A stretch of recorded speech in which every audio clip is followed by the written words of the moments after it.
குளிர்ந்த தண்ணீர் தாகத்தை தீர்க்கக்கூடியதும் ருசியை கொடுக்கக்கூடியதும் புத்துணர்ச்சியை தரக்கூடியதும் உடல் சூட்டை தணிக்கக்கூடியதுமாய் இருக்கிறது.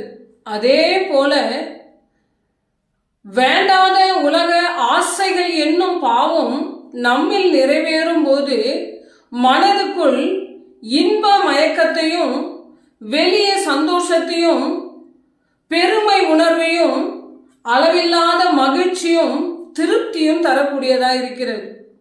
இது நிரந்தரமானதல்ல, இது தற்காலிகமானது.